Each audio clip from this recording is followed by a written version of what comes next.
Welcome. My name is Sabrina Werf, and I am the Skirball's membership manager. It is my pleasure to introduce this curator talk about our newest exhibition, Wild Things Are Happening, the Art of Maurice Sendak. This talk was presented to our members on Member Preview Day. During the talk, you will hear from Skirball managing co-curators Cate, Thurston, and Sarah Damude, in addition to Sendak exhibition curator Jonathan Weinberg. First, you will hear from museum director Sherry Bernstein, who will share a few opening thoughts. And before that, a few words of appreciation to our members and donors, whose support makes it possible for the Skirball to offer meaningful and engaging exhibitions and programs. Membership sustains the Skirball's commitment to upholding timeless Jewish values, allowing us to present programs which foster discovery and hope, expand human connections, and call upon us to help build a more just society. And now I'd like to take a moment to introduce you to Sherry. Sherry is the Skirball Cultural Center's museum director, overseeing the Skirball's permanent and temporary exhibitions, collections, and museum operations. For the past 2 decades, Sherry has played an important role in building the Skirball's identity as a vibrant, ambitious, and values-driven institution. She first joined the Skirball as Director of Education, leading the creative team for the internationally acclaimed children's and family destination, Noah's Ark at the Skirball. Appointed Museum Director in 2021, Sherry brings to the role a deep commitment to expanding the Skirball's relevance, inclusiveness, and accessibility. Prior to joining the Skirball, she spent 6 years at LACMA in the Modern and Contemporary Art Department. She has also held positions at the Smithsonian American Art Museum, the Baltimore Museum of Art, and the Institute of Contemporary Art, Boston. She holds undergraduate and graduate degrees in art history from Yale and Harvard Universities, respectively. It is now my honor to turn the floor over to Sherry. Generally, when I come up and do a welcome at an event like this, I talk about the connection between the exhibition that we're introducing and the Skirball's mission.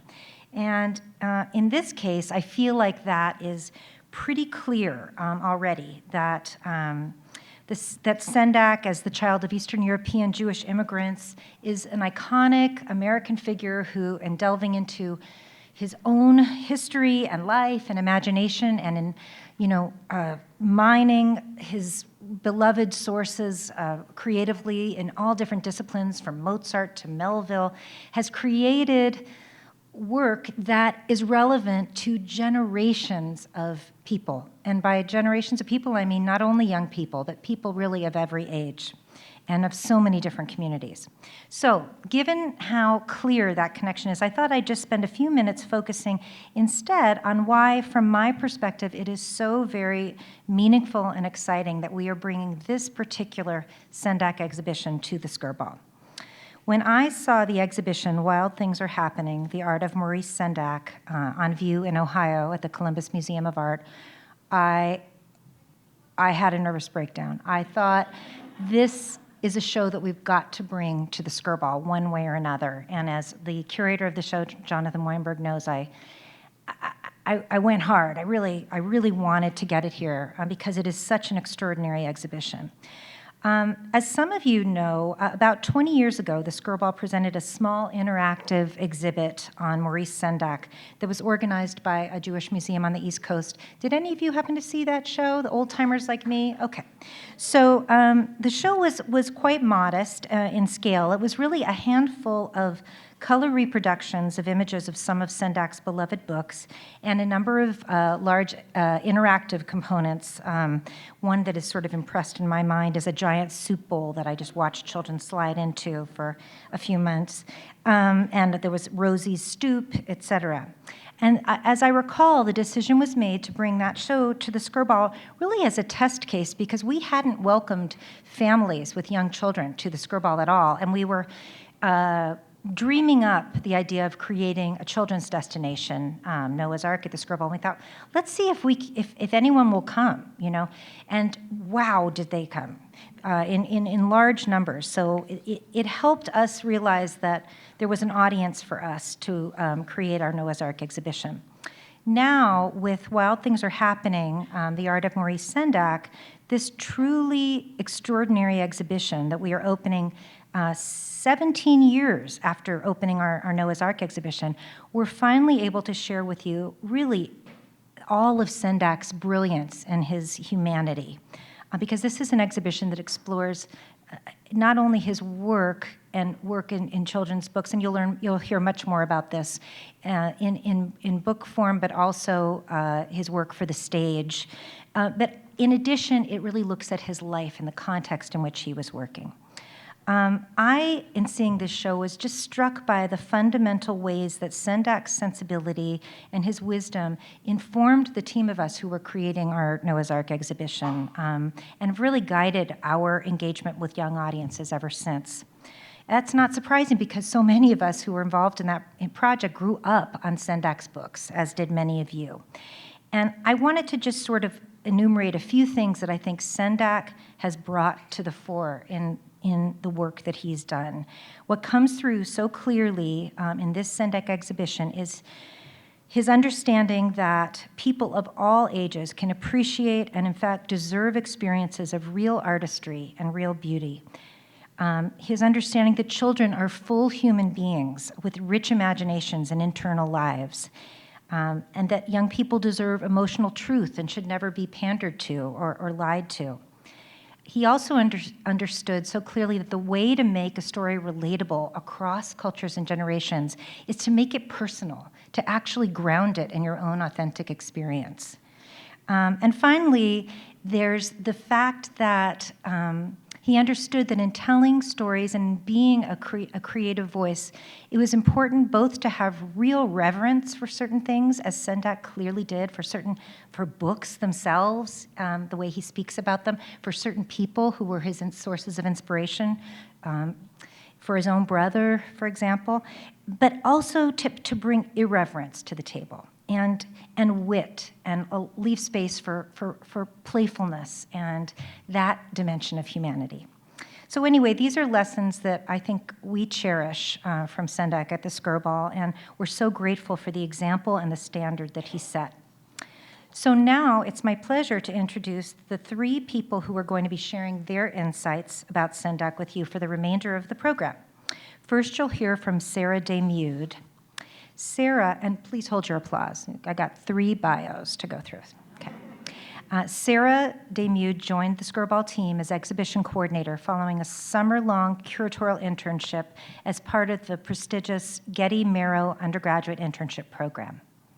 In addition to acting as a courier for Skirball exhibitions that are traveling nationally, Sarah has supported the planning, development, and installation of numerous Skirball exhibitions, including Peter Krasnow, Breathing Joy and Light, Blacklist, The Hollywood Red Scare, and Fabric of a Nation, American Quilt Stories. She is the managing co-curator of Where the Wild Things Are for its presentation at the Skirball. Sarah holds a BA with honors in art history and history from UCLA. So after Sarah's presentation, you're going to meet Dr. Jonathan Weinberg, the curator of the Maurice Sendak Foundation and curator of the exhibition Wild Things Are Happening, the Art of Maurice Sendak. An accomplished artist in his own right and the author of several books, including Ambition and Love in American Art, Jonathan has received numerous grants and fellowships and has served as an artist in residence at the J. Paul Getty Center and the Addison Gallery of American Art. He was the leading curator for the touring exhibition Art After Stonewall, 1969 to 89, and the editor of its catalog. Jonathan's paintings have been included in exhibitions at the Metropolitan Museum of Art, the Yale Art Gallery, and the Rhode Island School of Design Museum, among many other institutions. And in conversation with Jonathan will be the Skirball's chief curator, Cate Thurston, who is, along with Sarah, the managing co-curator of the Sendak show at the Skirball. Cate joined our team in 2015 And her previous Skirball curatorial roles include, curatorial projects, I should say, include Blacklist, the Hollywood Red Scare, I'll Have What She's Having, the Jewish Deli, which is currently traveling nationally and opens next month in Washington, D.C., and the acclaimed exhibition Notorious RBG, Ruth Bader Ginsburg, which had an enormous national traveling run. Cate also curated the Skirball's first large-scale outdoor exhibition featuring a project called Wayfinding by contemporary artist Chloe Bass. Prior to the Skirball, Cate spent 5 years at the Autry Museum of the American West. She holds a BA in American History from Franklin Pierce University in New Hampshire and an MA in History from Cal State Northridge. So now, please give a warm welcome to Sarah Damude.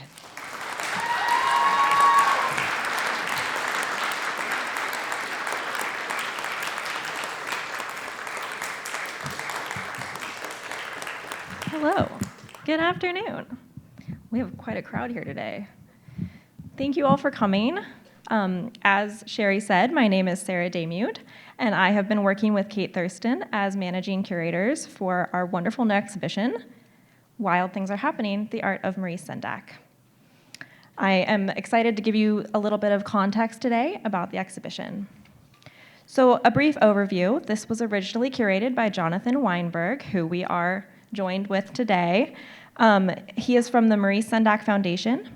It was created in collaboration with the Columbus Museum of Art.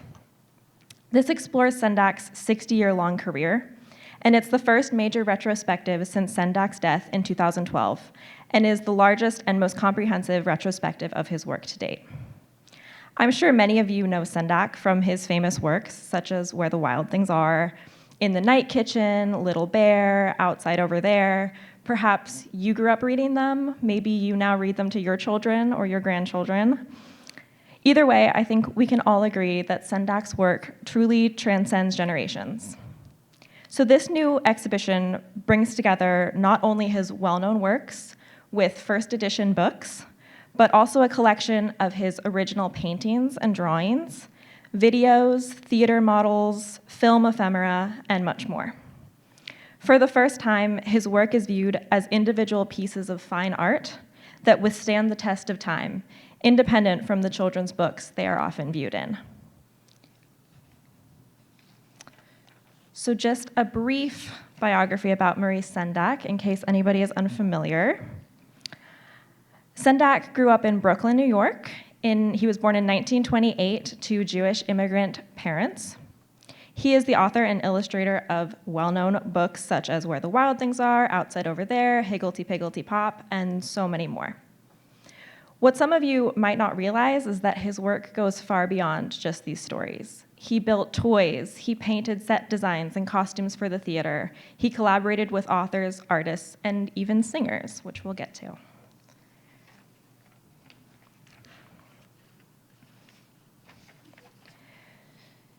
The exhibition begins with a collection of Sendak's self-portraits. So self-portraiture was an essential part of Sendak's practice. As you see here, can I use the pointer? As you see here, in his earlier works, he often just drew himself by looking in a mirror and drawing exactly what he saw. But later, he began to include himself in scenes with some of his favorite characters, as we see here with the Hornbook magazine and Mickey and Me. Like in these examples, he places himself in a vignette with some of his favorite characters from his work. So in this sense, we can see that over time, Sendak identified himself more and more with the work he produced rather than his own likeness. Mickey Mouse, as we see here on the right, Mickey Mouse was a huge inspiration for him. In fact, if you look in the exhibition, you keep an eye out and I think you'll see a lot of Mickey Mouses. Also, an important thing to note is that Mickey Mouse's proportions with the big head and the big feet and kind of a short body is something that inspired Sendak a lot. And so if you look at the proportions of, say, the Wild Things, for example, it's very similar to Mickey Mouse. So Sendak grew up in a generally loving home with a very close relationship to his father and his siblings. The art he created was often based off his experiences at home, creating drawings of his family, friends, and even his dogs. Dogs were a very big thing for him. And he created wonderful worlds of escape inspired by the world around him. After graduating high school, Maurice and his brother Jack dreamed about being toy makers, and even created prototypes for toys based on popular nursery rhymes, like this one you see here, based on Mother Hubbard. Although they never sold, it did lead to Maurice's first job as an artist. He was hired at the famous toy store FAO Schwartz. He was hired there as an assistant display artist, illustrator. So as I said, in this section, you see the influence that dogs had on Sendak's work. His first dog was a terrier named Jenny, who later shows up in Higgledy Piggledy Pop. And later in his life, with his partner Eugene Glynn, he owned a golden retriever named Io and a German shepherd named Erta, who later inspired the story Some Swell Pup. Although Sendak did not identify as religious necessarily, his father ingrained a sense of Jewish purposefulness into him at a young age, telling him stories rooted in Jewish legends and shtetl life. He was also told of relatives back in Poland that passed away in the Holocaust. These stories show up in Sendak's work throughout his career, in obvious works such as Good Shabbos, Everybody, or Zlata the Goat and Other Stories, but are also in Where the Wild Things Are. According to Sendak, the title comes from the Yiddish phrase Wilde Chaya, or wild beast. So even the Wild Things characters are reminiscent of his Jewish relatives, who he recalled pinching his cheeks and saying they would eat him up when he was a child.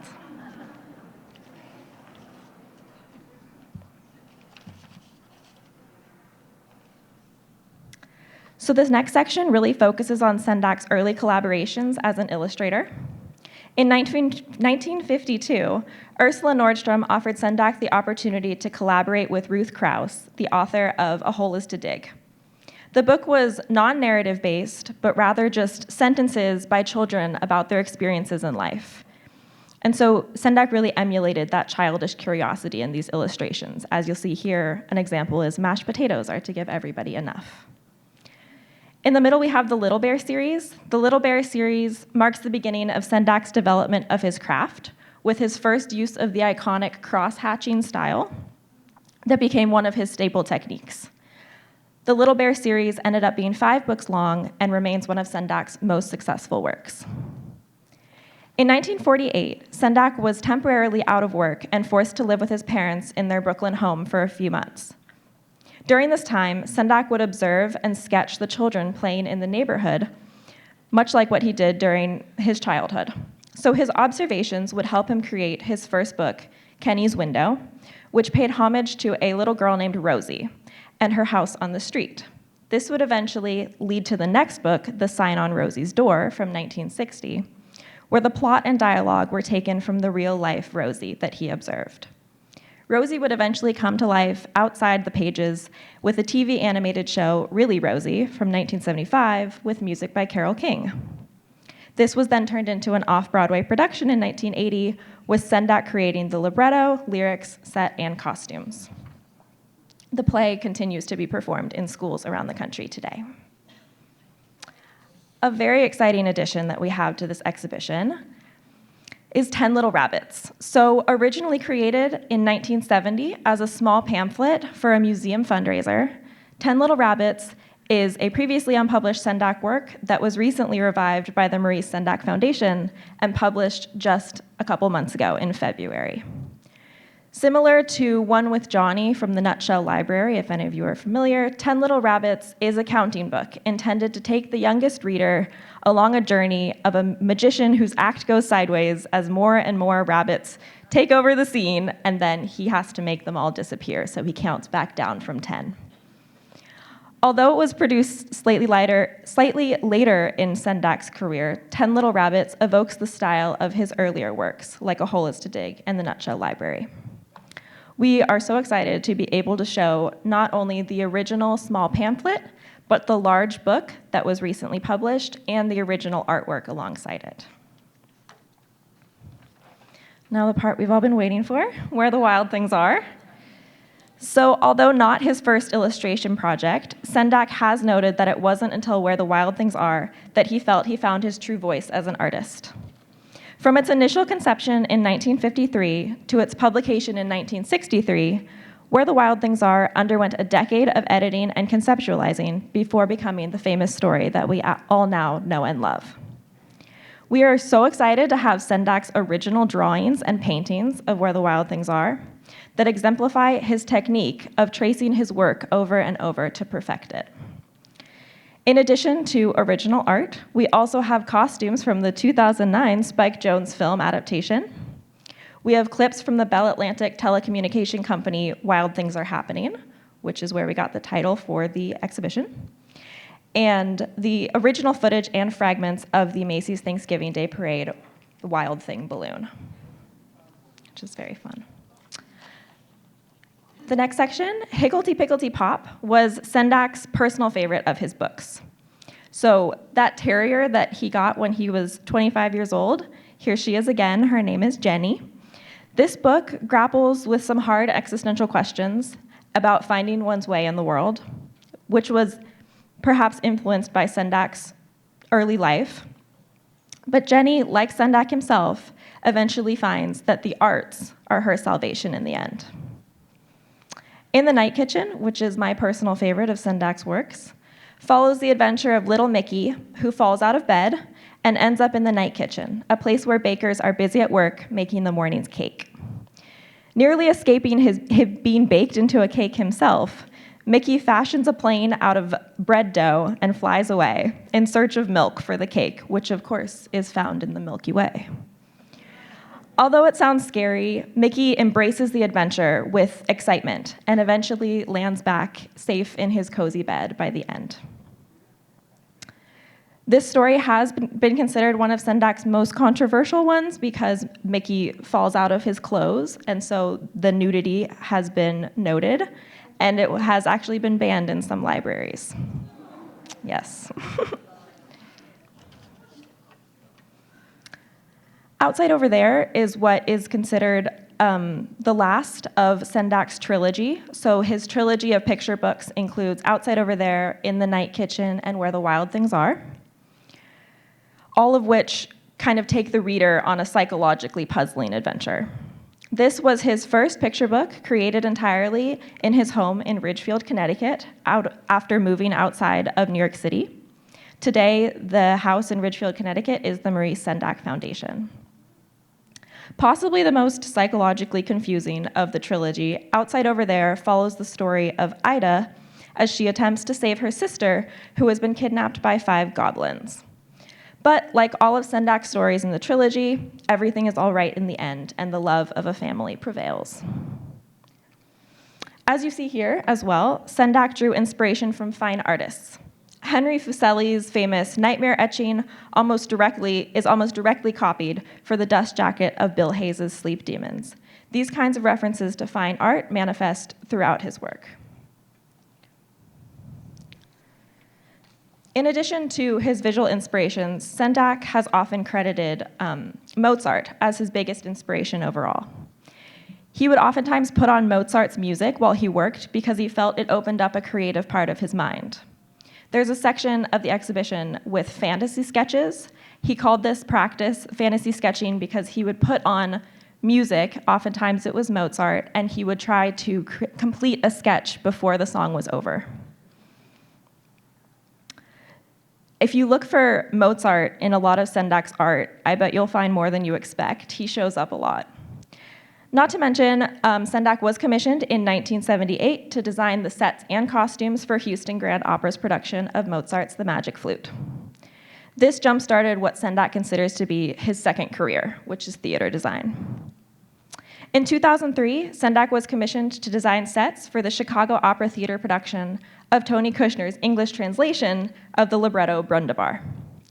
First performed by imprisoned Jews in the concentration camps, Brundabar tells the story of 2 siblings trying to raise money for their ill mother, but who encounter a bully named Brundabar who messes up their plans. We are very excited to have a stage model of Brundabar included in the exhibition.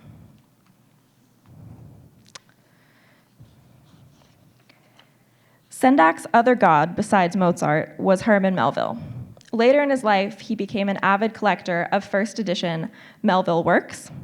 And in the early 1990s, Sendak was commissioned to illustrate Pierre, or the Ambiguities, which Sendak considered to be Melville's autobiography. Although his health was failing and his partner passed away in 2007, Sendak remained an active artist until his death in 2012. Bumbelarty, here in the middle, is Sendak's last picture book. Originally an animated sequence for Sesame Street created in 1970, Sendak translated it into picture book form. It, like many of his other stories, follows an orphan pig, an outcast, who only gets to celebrate his first birthday when he turns 9 years old. But like all of Sendak's characters, the unconditional love shown by his family and friends is what saves the character in the end.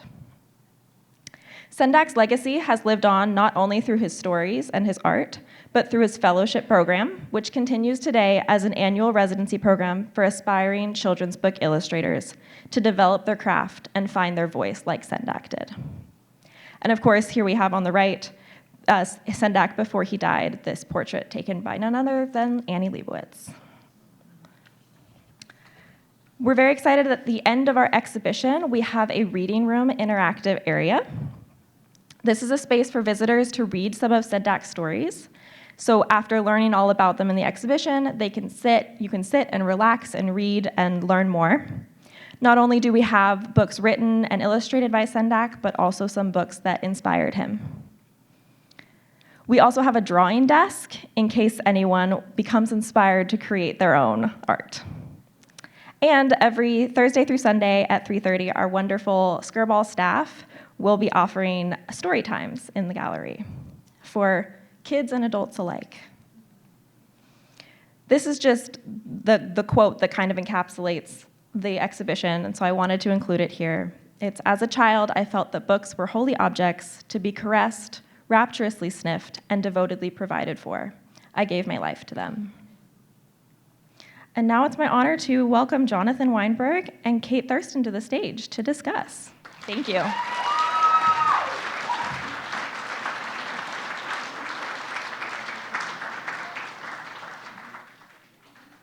Hello.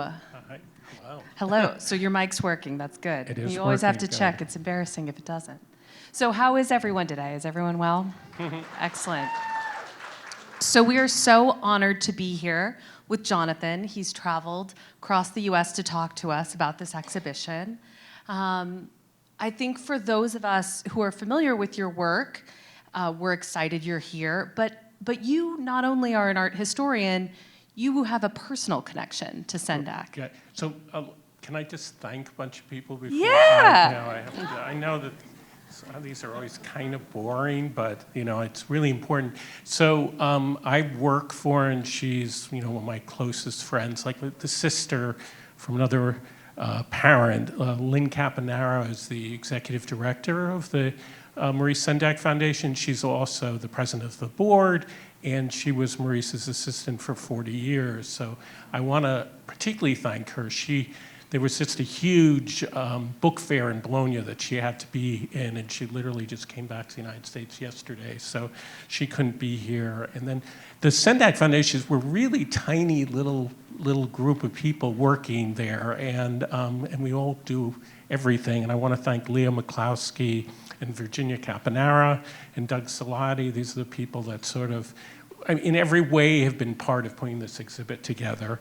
I want to also thank the people of the Columbus Museum of Art, which is also this great museum in Columbus. If you've never been there, I really recommend it. But also is run by very few people who get that place going. And the director there is Brooke Minto. She's the director. But it was the former director, Nanette Macy-June, who is one of an extraordinary friend. She is actually the force that helped create Art After Stonewall, which I was privileged to be the lead curator, and was a kind of extraordinary show to do on the history of queer art after the Stonewall Revolution, really. Anyway, and that was, you can imagine doing that in Columbus, which, as you know, is state that voted for Trump. So it's a pretty courageous thing to do. Anyway, and then also Nicole Romy, who has been a registrar and really curator on this show too, and is just, without her, it wouldn't have happened. And then, of course, I want to thank Sarah and Debbie Fenzel, who is the designer of the show.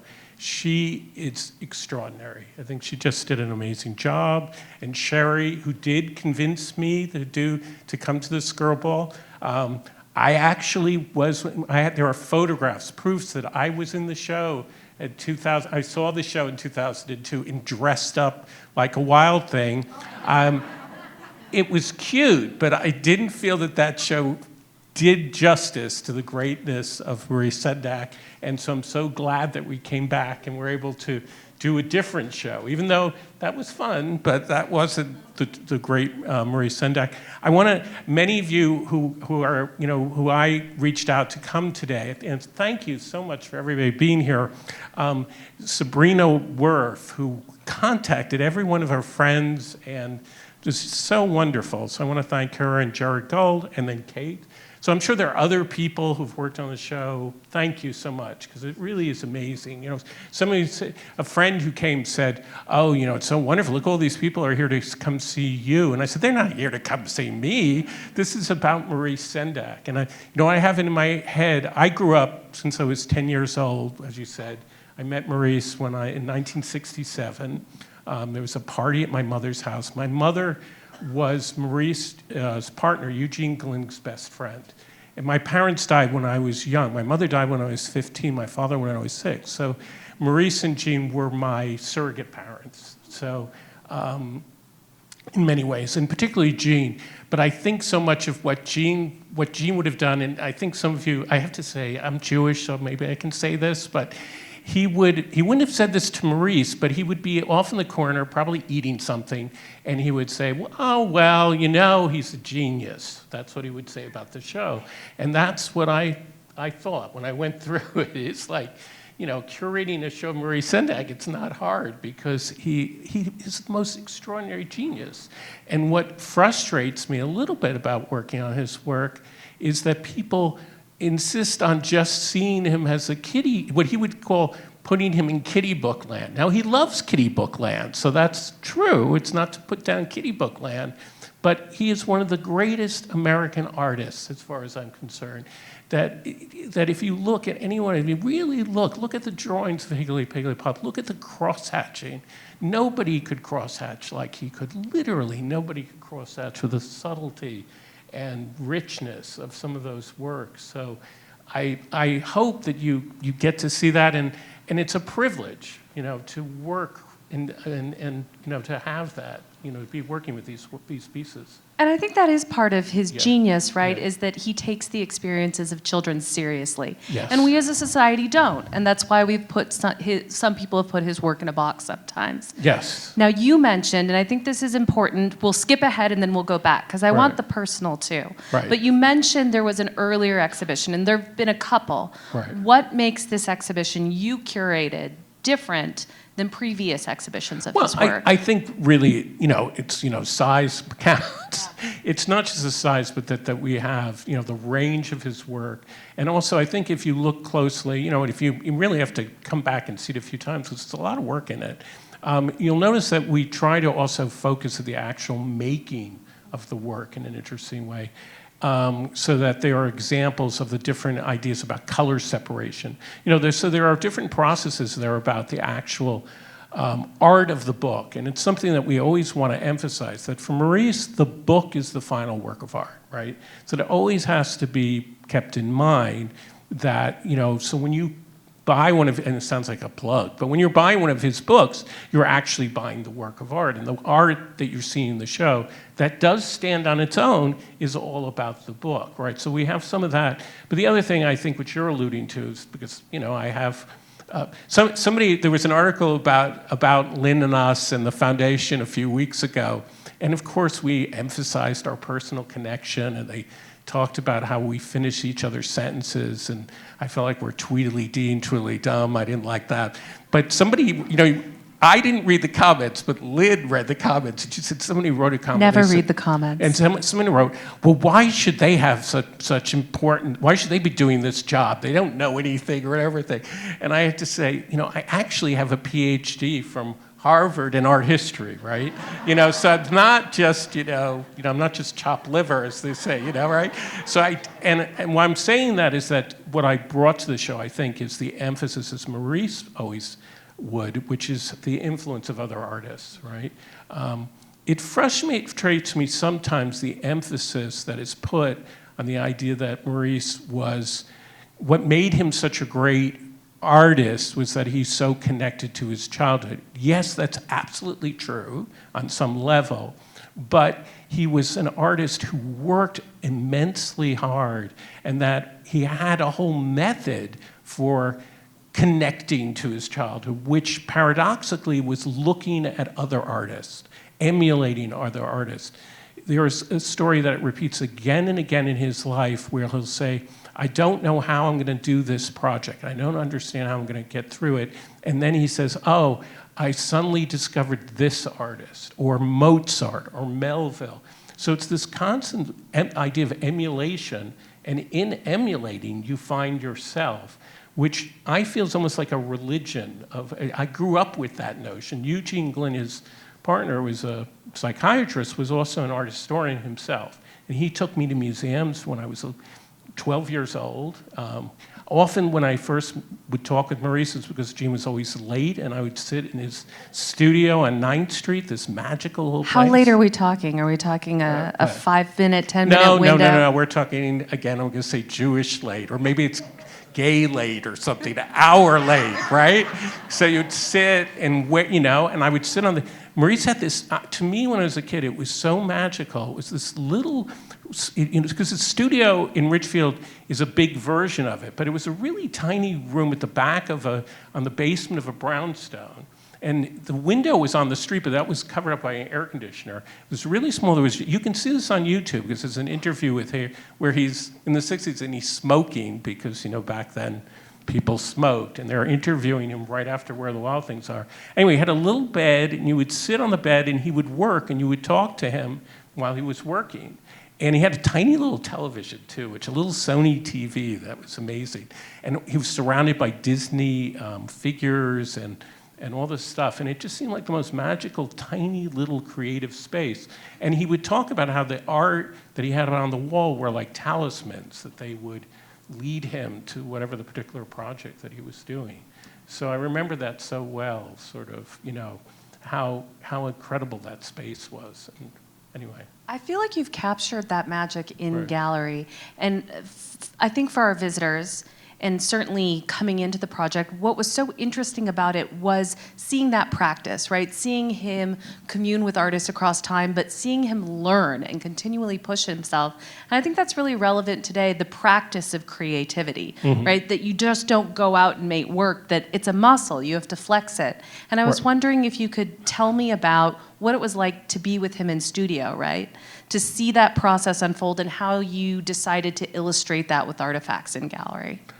Well, I mean, in the most obvious way, he would, so if you imagine the studio, and you can actually see, there's a big picture at the end of the exhibition, you can kind of see it. So one of the artists that he liked, they wouldn't all be super famous artists. I think part of it is finding particular artists and not everybody knows and loves. And he was very involved with English Romanticism. Victorian art, for example, in the 19th century. And remember, Maurice is coming to the fore in the 1950s, where, first of all, there was no worse designation in the high art world than being an illustrator. To this day, and it infuriates me, I always have Maurice's voice in my ear. So I'm at a crit, if I'm in an art crit, and a teacher wants to put down a work of art, they say it's too much like illustration. Because people, modernists, abstract expressionists, and I like a lot of those artists. Maurice would say he liked Jackson Pollock. But nevertheless, it was a dirty word, right? Yeah. Illustration. Victorian artists in the late 19th century were considered in the 1950s and 60s to be kind of kitschy and not, they weren't endorsed by Clement Greenberg or the various modernists, right? So Maurice, in an interesting way, and the artists that he often chose were not artists who were necessarily the most popular or seen as the most, they became things that he himself, the love of them in a way could be original, but paradoxically of the past, right? It's one of the things they often say to designers when they want to do something with Maurice's work and they start putting the type off-center and everything. You'll notice in a lot of Maurice, almost all of his books, the type is centered. Now, you might not think anything about that, but when you go to graphic design school to this day, they will tell you, don't do that. You don't center text. That's boring. That's uninteresting. But if everybody is putting things off-center, if you center it, you actually look different. You stand out. You'll see Maurice doing that over and over again. He's refusing. I remember having an argument with a particular, at another museum, I'm not very professional, but at another museum about a cover of a book. And they wanted to do it all off-centered and cropped, and they said, well, we want to make him look contemporary. And I said, he didn't really worry about being contemporary, right? And paradoxically, that's why he's absolutely contemporary, because he's not worrying about trying to do the newest thing. Does that make sense? No, it makes total sense.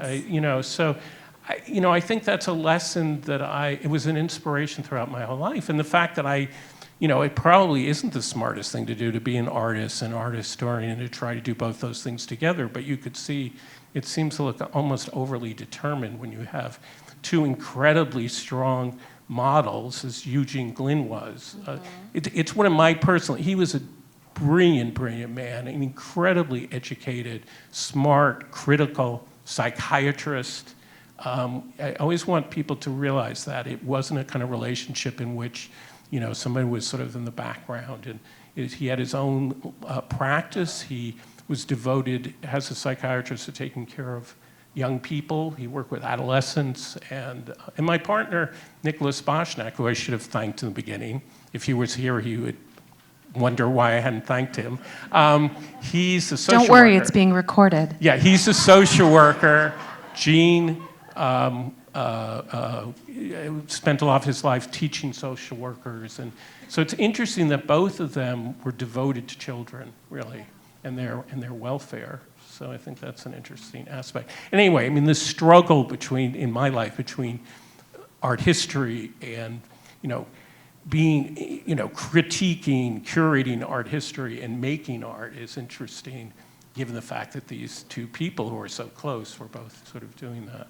You bring us now to ways. tension, Yes. right? A tension between Right. things, which is a natural segue to his Jewish identity and how Yes. that manifests or doesn't manifest in his work, which is also just the most Jewish question in the world. Yeah. But I'm legally Right. required to ask it of you. And Right. so I would say that Maurice was, and I feel the same way about myself. It's too much about me, I suppose, but I would say, I think I learned this from Maurice, is that you'd say a lot of things that you're not supposed to say. But for some reason, if I hear about a person, I'm gay, obviously, but if I hear about somebody who's gay suddenly turned straight, it doesn't bother me. But for some reason, if they're Jewish and they convert to Christianity, that really bothers me. I don't have a logical, rational reason for that, but I'm just saying, okay? And I say that, and I think in a way I got that from, not just from Gene and Maurice, but from the world in New York and the Jewish secular world that I grew up in. We've all felt, and I still feel, deeply identified with my Jewishness as an ethnicity, but I do not feel committed to it as a religion, right? And I think that would be true of Maurice. I would say that he would take it even a further notch because of the way he was raised, that although, again, he would say that he wasn't, believed in the God of the Bible, that he would also light a candle for his parents. He was very aware of holidays and when somebody died. And he would light a candle, and he would do various things that were part of the tradition. So the traditions meant hugely to him, but he wasn't someone who was connected necessarily to the religion, right? At And some yet, extent. it Secular does, too, and right. and yet, you know, his family fled Europe. Many of his family members died in the Holocaust, and that manifests in his work. And can you talk a little bit more about that? Well, I mean, in particular, I would say in the second half of his career, it became an obsession. I mean, because Maurice was deeply concerned about the welfare of children and what happens to children and how, but not just children, grown-ups, right? So we're all children. I mean, that's part of the thing. I mean, there's a wonderful interview with both Maurice and Dr. Seuss, which is not that well known. They had it like here. They were having a conversation, and they go, and I totally get this. They were like saying, well, what do you think your ideal age is, like inside? Because I don't know about you, but I don't feel like I'm 66. I actually feel like I'm an adolescent. When we have like dinner parties, I feel like we're pretending to have a dinner party. Why are we, like what is this? I'm not having a dinner It's party. reassuring when we can all admit this. Right, I feel like I'm not my parents. It's ridiculous, right? But I personally don't feel like I'm 5 years old. I feel like I'm 16 or something. And that's what Dr. Seuss said. He actually said, I feel like I'm an adolescent, which fits, the Cat in the Hat a lot and the whole sensibility. When Maurice felt like he was 5 years old, he says that I feel like I'm 5. So, why did I go into this thing? So I'm just saying, what was the question again? Gosh, I got lost in the sauce too. Right. It was good, I know, because I asked Wait, somebody it. remind us. God, I'm losing it. It's okay. We're in this together. It was. Yes. We'll look into each other's eyes. Oh, and the we'll know. Holocaust. Yes.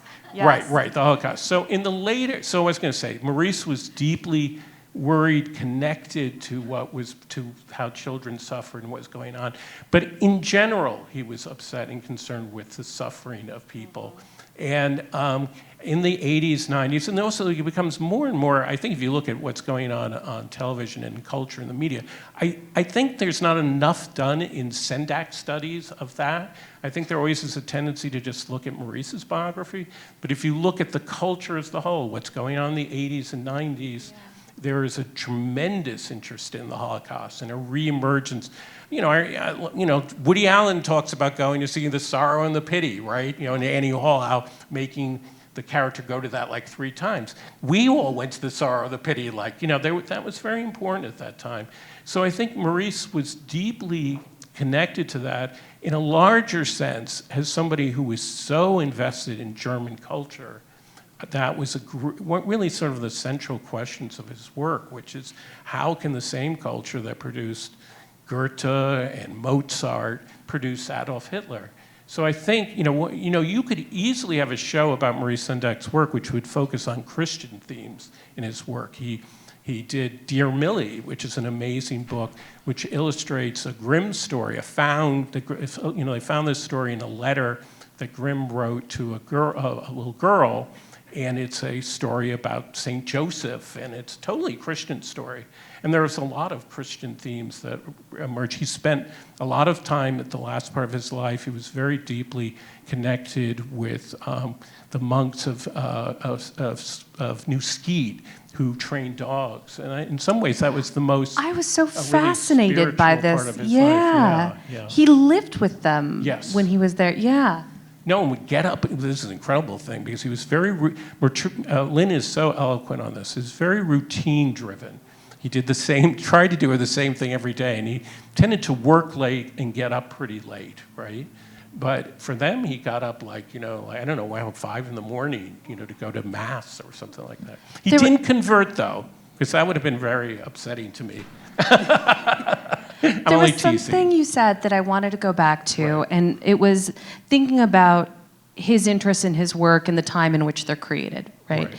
And one of the things I think is so interesting about his work is it has this timeless quality and this very urgent quality at times. He was a deep consumer of the news. He would listen to the news every day. Right, He's having conversations with Melville, but he's also very enmeshed in the world that he lived in. Right. How did that sort of urgency of now come through in his work?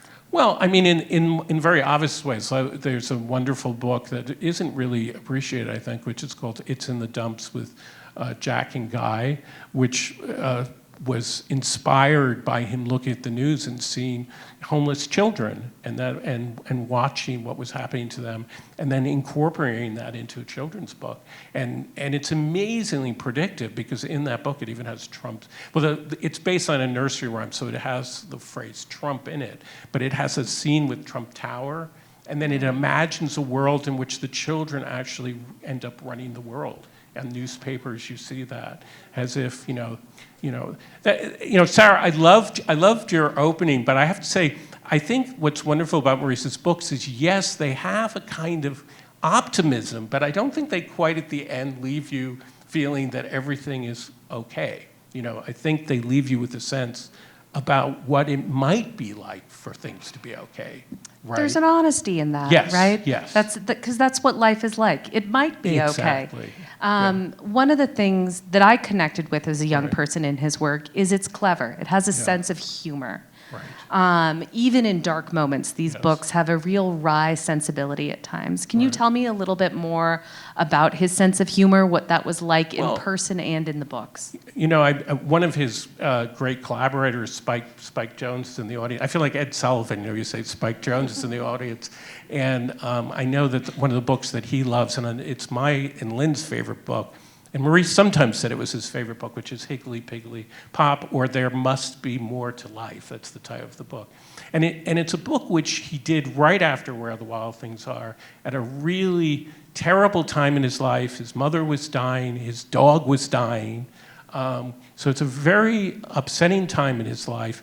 And it's a book whose whole conceit is so not really childish, right? I mean, children don't sit around saying, I believe maybe your kid does, but when they're 5 years old, do they sit around saying, oh my God, like Peggy Lee, there must be more than this, this can't be all there is? That is the question that somebody who has won the Caldecott, who is, now world famous, and has done Where the Wild Things Are, and suddenly is facing just these terrible things, right? And so he writes this book about his dog, Jenny, and the conceit is that Jenny has everything, this wonderful life, but she wants to go out and find, there has to be something more than just having great food and everything. And it's both the most comforting, sweetest book in terms of the way it deals with what obviously is the death of this dog, but at the same time, it's a hilarious book. The funniest things happen. Jenny eats everything in sight, and her one task is to feed this baby. She has to get experience, and she has to feed this baby. And so the baby keeps saying, no, eat, no, eat. And so Jenny starts to eat the food that's supposed to go to the baby. And her whole job is to get the baby to eat. And finally the baby is going, eat, eat. But Jenny has eaten everything in sight. There's nothing to feed the baby. And so it's an extremely funny book. And it is so sad and so beautiful. And the final thing, I can't even read it out loud to you, but the final ending where Jenny writes a letter to her owner, saying, basically, I'm happy, don't worry about me, and maybe I'll meet you, someday, breaks your heart, But when somebody I know has had a really terrible loss, it doesn't have to be a pet, I send them this book. And I think anybody, by the way, who has had a relationship with an animal, I have a cat that I just, adore. It's one of the most unbelievable, difficult things to deal with. It's just a loss. Because in some deep way, you just feel ridiculous, right? Because people have to deal with the loss of their family members, and they have to deal with the loss. You have to deal with your own mortality, right?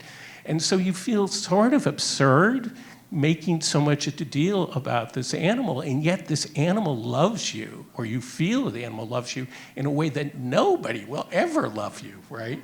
So how do you deal with that? How do you deal with it? Well, Maurice's gift is to give you this book. That is the greatest gift that I can imagine. And that's something I always have to think about with his work, is that, the generosity of it.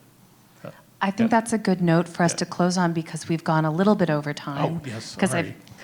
no one's sorry. No one's sorry.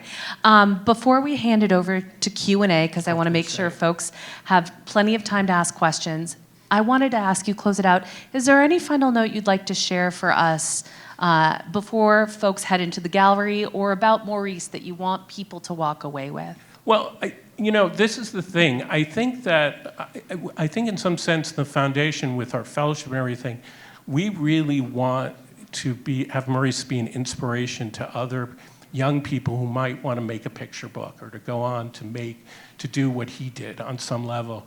I think that it's one of the reasons why I try to break a little bit from the notion that Maurice was just because he was connected to his childhood, which is absolutely true, he was. But that's very intimidating to a young person, because how do you connect to your childhood if you're not connecting, right? But there's so much in this show that is inspiring, that tells you, it gives you a path to how to be imaginative, how to make really good work. And to see the progression, look at how Maurice starts and the hole is to dig. One last story. Maurice, in an amusing way, Where the Wild Things Are used to be called, it was originally called Where the Wild Horses Are. Not a great title, Where the Wild Horses. Doesn't, Sounds like a Neil Young song. Right, exactly. And he would say, well, why did he change it? Well, because he couldn't draw horses. Now, that's ridiculous, because number one, he could draw horses, but the other thing about Maurice is if he needed to draw horses, he would go out and learn to do it. And to see his progression, you look at A Holes to Dig, which is a wonderful book, but you would never imagine that the same artist who did A Holes to Dig is going to do Outside over there. Just the amazing way in which he develops, and he does that by hard work, by looking at other artists, it doesn't just come to him. It's a really process. And so I think that's very inspiring to young people who, that to me is what I hope will happen with the show. Well, Jonathan, thank you so much for your time.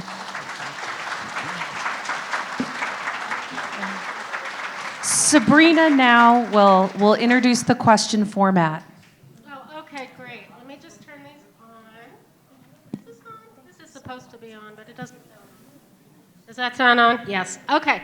So if you want to do a question, just come on up here and form a little bit of a line. We have one on the other side as well. I'll pull out, and we would love it if you come up here. If you need me to bring you a microphone, just raise your hand.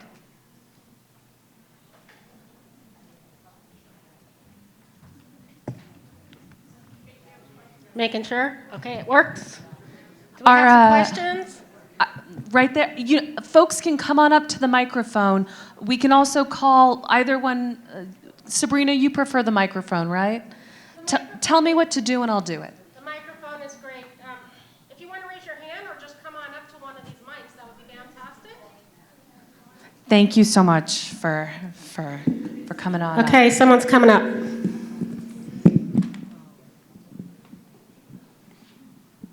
I'm always fascinated with the people that are in the arts, that none of them, whether it's music, painting, they never go into it to make money. They go into it because it's how they breathe.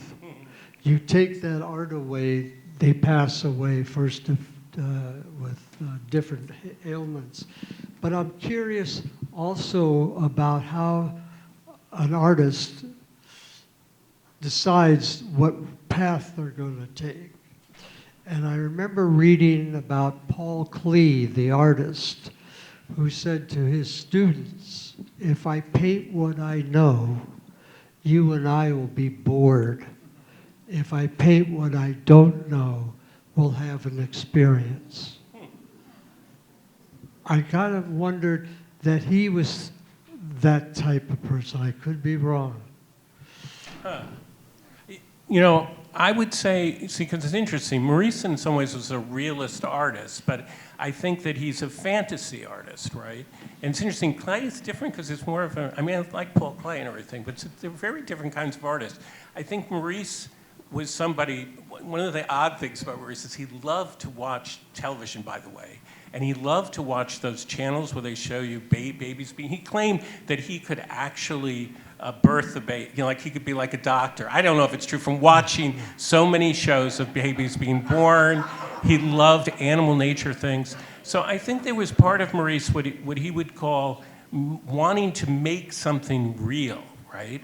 To make it believable. That was very important. So I would say that, yes, he's a fantasy artist, so yes, it's coming. But another thing that he said to me, he didn't say it to me so much, but he said in many interviews, people ask him, well, is your work come from dreams? And he said emphatically, no, these are not, even though they have the structure of dreams, right? They, In the Night Kitchen seems like, perhaps it's like Winsor McKay, a little boy who's dreaming, right?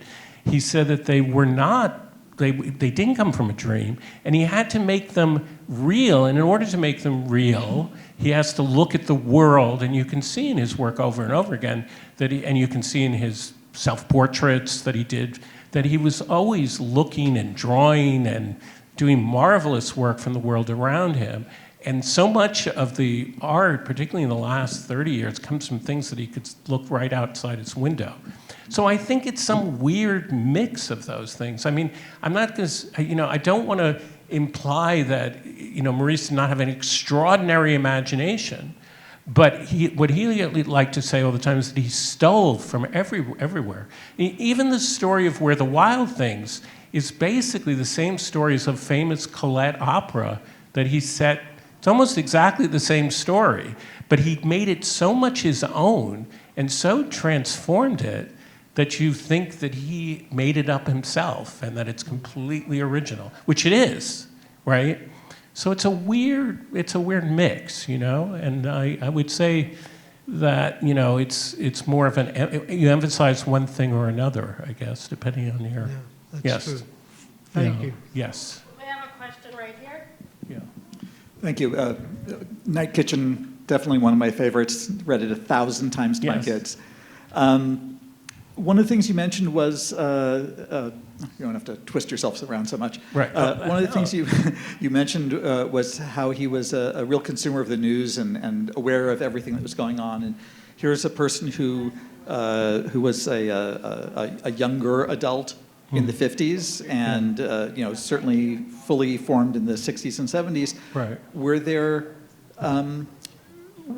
there themes that he brought in from what was going on in current events or in current popular culture that wove through, whether it be political or as a Jew or as a gay man, and showing up in his works? I think that this is a thing that needs to be explored more. Particularly, he was part of through Jean, who was a doctor and had many friends from medical school, and there was a world of the Village Voice. He was very close friends with the founder of the Village Voice, Dan Wolfe, and Jules Pfeiffer, who did cartoons for the Village Voice. And there's not enough paid attention that Maurice is really a member of the counterculture, right? He's Where the Wild Things Are is, you're saying, 1963. It's right at that time. And it's celebrating a kind of idea of how do you break from your parents? How do you become free, right? But at the same time, you should be able to do that and still have your parents love you. That's the model that happens. And the difference between, just to continue a thread, the difference between Where the Wild Things Are and the Colette opera that he may or may not have stolen from is that the little boy in the Colette opera has to do a good deed. Max doesn't do a good deed, He entertains the wild things, right? He's an artist, but he doesn't do anything moral. That is such a break in children's books. Children's books are the worst kind of children's book, Maurice would say, are the ones that teach you something, some kind of a lesson. And I think, this may be just me, but In the Night Kitchen is 1969. It was created at exactly, on 9th Street, and exactly a few blocks away from where the Stonewall riots came. And it's about a little boy who's free and naked and doesn't, the amazing thing about these heroes, Max and not so much Ida, but Max and Mickey is there, they are never scared. They just seem completely free and without anxiety as they deal with the world. And I think that does very much come from the culture at that particular moment. Again, what they're doing. One really fun story that I've discovered about In the Night Kitchen, which to me is really interesting, when he was asked where did it come from, he said that when he was a kid, he went to the World's Fair, and he saw the Sunshine Bakers, and he said, and he loved them, and the three chefs looked like something like those bakers, but he said that they had this motto, this logo that said, "We bake while you sleep," and he said that was unfair. He wanted to see what they were doing while they was asleep, right?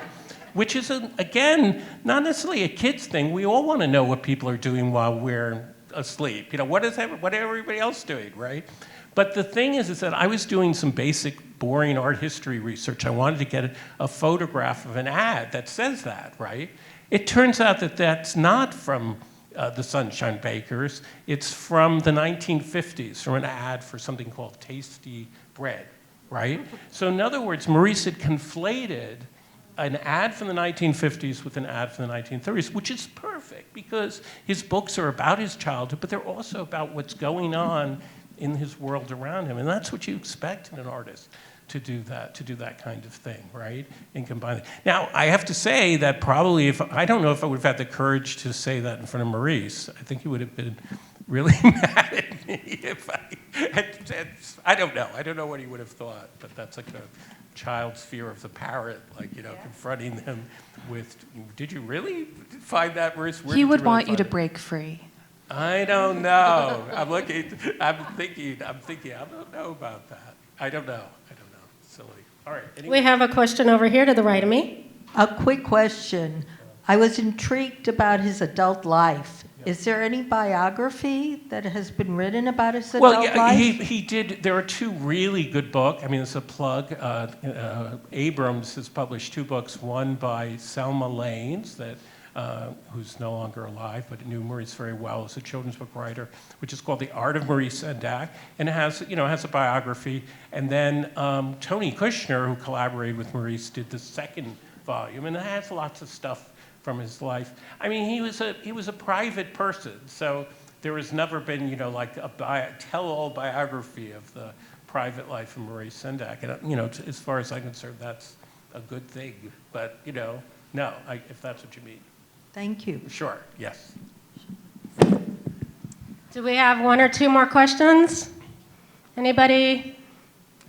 No more questions. People should see the show. Going. Gone. Okay, I'm just going to wrap up.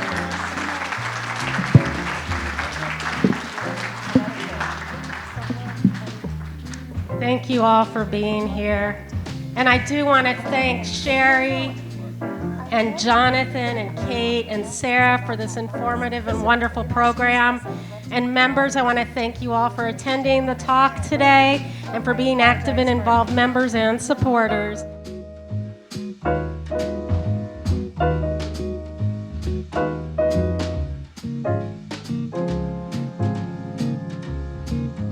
The talk today was so informative. I love Maurice Sendak. When I go home, I'm going to go through my children's book collection and pull out where the wild things are. But I'm also going to go to the library. And I realized that I haven't read probably most of the books that he's responsible for providing us. And so I'm going to go to the library and check them out and share them with friends and with family, and particularly with my grandchildren, who are anywhere from 15 to 30. They will love reliving their experience of Maurice Sendak. Thank you very much.